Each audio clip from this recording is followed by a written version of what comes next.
great to have you watching CNN Student News today. I'm Carl Azus at the CNN Center. First up, last night was round 3 of 3. Democratic presidential nominee Hillary Clinton and Republican presidential nominee Donald Trump met face-to-face for their final debate. The venue, the University of Nevada, Las Vegas. The format, the candidates standing at podiums answering questions from a moderator. The topics, immigration, the national debt, the economy, the Supreme Court, international challenges. But just like the other debates, there was room left for other subjects.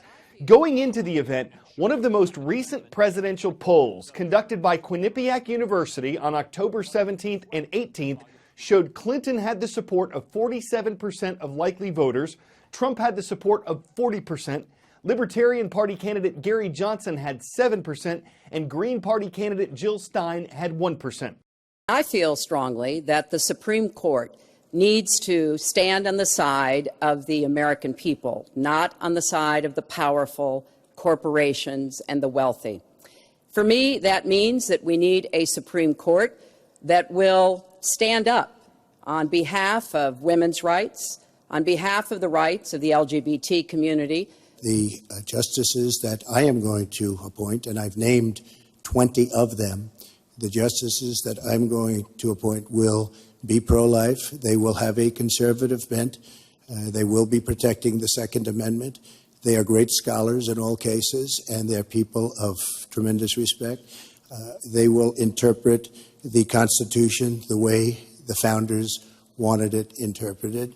When the middle class thrives, America thrives. And so my plan is based on growing the economy, giving middle class families many more opportunities.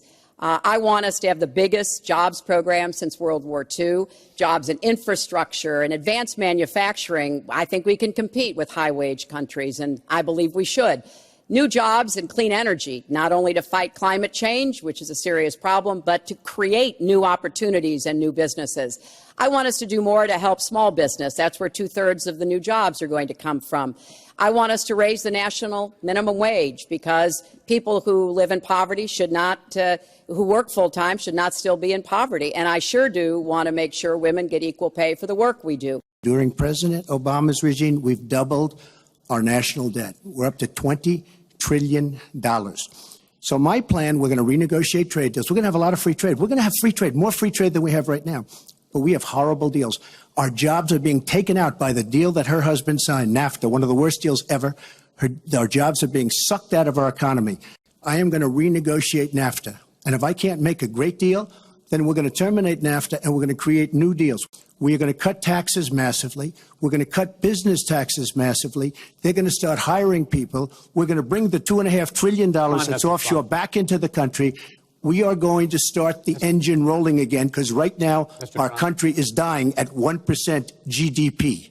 She wants to give amnesty, which is a disaster and very unfair to all of the people that are waiting in line for many, many years. We need strong borders. In the audience tonight, we have 4 mothers of, these are unbelievable people that I've gotten to know over a period of years whose children have been killed, brutally killed by people that came into the country illegally. You have thousands of mothers and fathers and relatives all over the country. They're coming in illegally. Drugs are pouring in through the border. We have no country if we have no border. I voted for border security, and there are some limited places where that was appropriate. There also is necessarily going to be new technology and how best to deploy that. But it is clear when you look at what Donald has been proposing, he started his campaign bashing immigrants, calling Mexican immigrants rapists and criminals and drug dealers, that he has a very different view about what we should do to deal with immigrants. Now, what I am also arguing is that bringing undocumented immigrants out from the shadows, putting them into the formal economy will be good because then employers can't exploit them and undercut Americans' wages.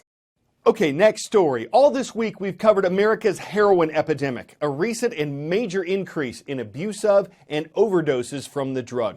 Part of the problem is with something called fentanyl, a synthetic and very powerful painkiller, sometimes prescribed for people in severe pain, sometimes trafficked and taken illegally.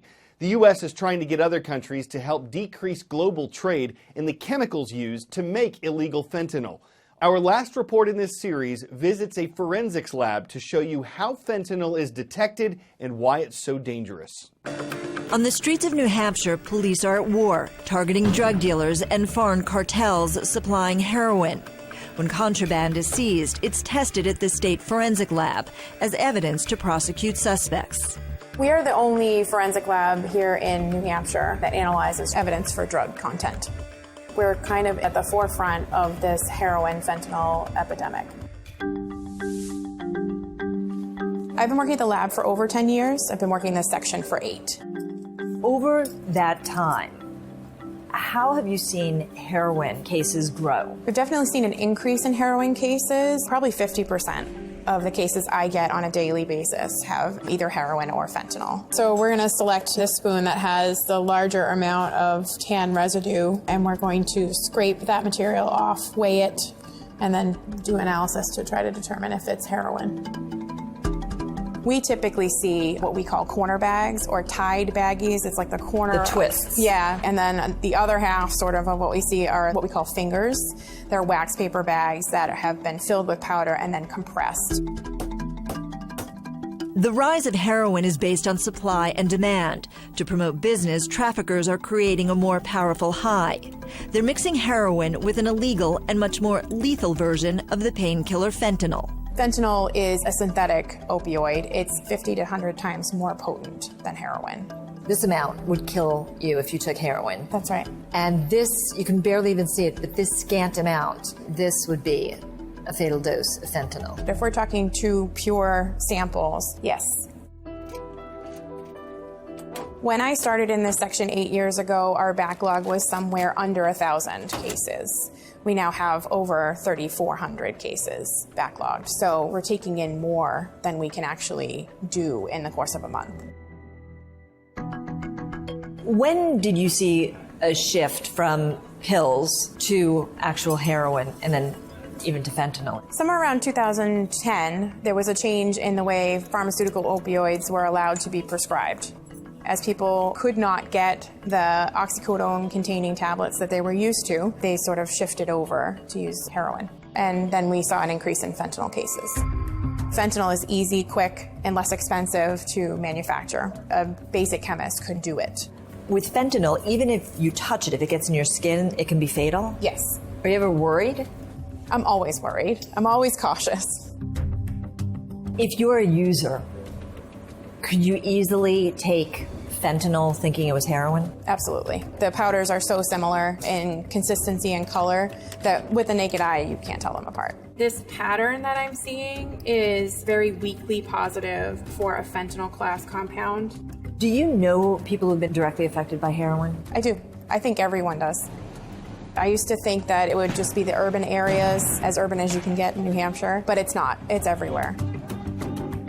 By doing what you're doing, do you feel you're trying to push back that flow of drugs on some levels? Absolutely. I mean, that's why we work in public service. We get, that satisfaction of helping to sort of stem the tide, hopefully push back a little bit and help our communities in that way. Want to thank the thousands of you who've already signed up for our new daily email. It's totally free, it gives you a heads up on what we're covering, and it replaces our previous service that many of you signed up for years ago. Only way to get the new email is to go to cnnstudentnews.com, scroll down and click the banner that says sign up for the daily email. Well, it's a heated election. There are smear campaigns going on, howling protests, money's at stake, and no one knows who will become president of the Alaska Zoo.